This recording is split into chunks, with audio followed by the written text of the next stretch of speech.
আপনার সামনে graduation complete করার পর, আলেম হওয়ার পর মাথা নিচু করে তাকাবে, আপনার চোখের দিকে তাকিয়ে কথা বলতে লজ্জাবোধ করবে, আপনার সামনে কাচুমুচু হয়ে দাঁড়াবে, আপনাকে মা বাবাকে রাজার মতো রানীর মতো করে সম্মান করতে জানবে এবং ইসলামিক যে ম্যানার্সগুলো আছে সেগুলো তার ভিতরে ধারণ করবে। আমি পড়াশোনায় কিন্তু আসিনি, পড়াশোনার সাবজেক্ট পড়ে, শুধু এইটুকু সবকিছু পারফেক্টলি করবে। এই পর্যায়ে যদি আপনার সন্তানকে নিতে পারেন তাহলে ওই বিলিয়নার ব্যবসায়ীর চাইতে আপনি অনেক বেশি সাকসেস আজকের এই বাস্তবতায়, এই সমাজে। এতটা কঠিন হয়ে গেছে এটা। বাপ মা তাহাজ্জুদ গুজার অনেক আছে, কিন্তু সন্তান মানুষ করতে পারে না। এই জন্য অভিভাবকদেরকে বলতে চাই, আপনারা সব কিছুর আগে বাচ্চাদের জন্য নিজেরা সোজা হয়ে যান, যে আমি হয়তো এত তাড়াতাড়ি ভালো হতাম না, কিন্তু অন্তত বাচ্চাটার খাতিরে আমি ভালো হয়ে যাই, যে ওর মধ্যে যেন বাজে প্রভাব না পড়ে। হারাম উপার্জন আমি করব না, আমার বাসায় ঢুকাবো না, বাচ্চাকে পেটে দিব না। হারাম খাওয়াবেন, হারাম পড়াবেন, হারাম টাকা দিয়ে বাচ্চাকে বড় করে গড়ে তুলবেন, ফ্ল্যাট করবেন, প্লট করবেন, বাড়ি করবেন, গাড়ি করবেন, আর আশা করবেন ছেলে মানুষ হয়ে যাবে। ইম্পসিবল, কোনোদিনই হবে না, কথা সাফ।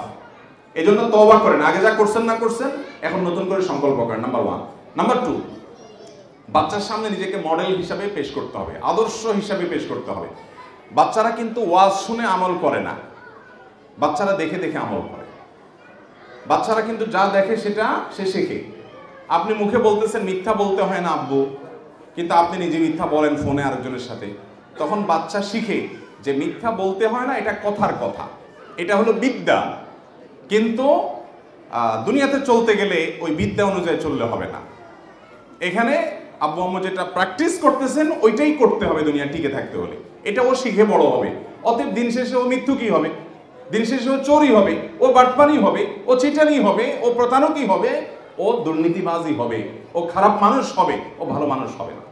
এই জন্য আমি বলি ভাই, আল্লাহর ওয়াস্তে বাচ্চাটাকে মানুষ করার প্রয়োজনে অন্তত নিজেরা মানুষ হয়ে যেতে হবে। যে আমাদের বাসায় কোনো মিথ্যার চর্চা হবে না, আমাদের বাসায় কোনো, আপনি লুকোচুরি করে ইউটিউবে কোনো ফিল্ম দেখছেন, কোনো ক্লিপ দেখছেন, আপনি চান আপনার বাচ্চা না দেখুক।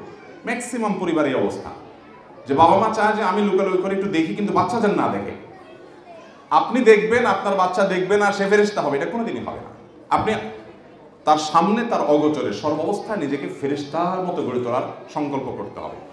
আজকাল ম্যাক্সিমাম বাপ মা নিজেরা অমানুষ, নিজেরা ভালো মুসলমান না, চান যে ছেলে ফেরেশতা হয়ে যাবে, মেয়ে ফেরেশতা হয়ে যাবে। কিভাবে সম্ভব এটা?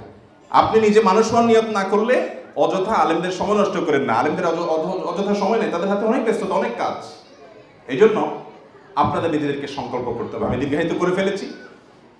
সৈয়দ আবুল হাসান আলী নদভী রহমতুল্লাহি আলাইহি ভারতবর্ষের একজন মহান ব্যক্তিত্ব, মুসলিম বিশ্বের নোবেল হিসেবে বিখ্যাত বাদশাহ ফয়সাল অ্যাওয়ার্ড পেয়েছেন যারা, তাদের মধ্যে একজন। 2-3 জন মানুষ পেয়েছেন ভারতবর্ষে। সৈয়দ আবুল হাসান নদভী রহমতুল্লাহ আলাইহি, তার একটা বই আছে, ছোট্ট ছোটি বই, মেরি আম্মা, বাংলা অনুবাদ হয়েছে আমার আম্মা। ওই বইটা পড়ে দেখবেন যে আলিমিয়া নদভীকে আলিমিয়া হিসেবে গড়ে তোলার জন্য তার মায়ের অবদান কি ছিল।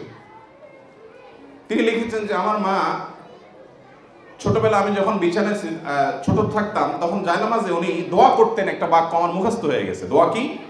আয় আল্লাহ, এক সে হাজারোं की जरूरत पूरी फरमा। তিনি ইউপি উত্তরপ্রদেশের মানুষ ছিলেন। দোয়া করতেন, আল্লাহ আমার এক বাচ্চাকে দিয়ে 1000 আলেম যে কাজ করতে পারে সেই কাজ তাকে করার তৌফিক দেন। আল্লাহ তাআলা দোয়া কবুল করছেন আলহামদুলিল্লাহ। বাবা মায়ের যে দোয়া, এটা বাচ্চা কিন্তু ওরা সবকিছু দেখে, ওরা সবকিছু বুঝে যে আমার বাবা আমার জন্য কতটা সিনসিয়ার, আমার মা আমার জন্য কতটা সিনসিয়ার।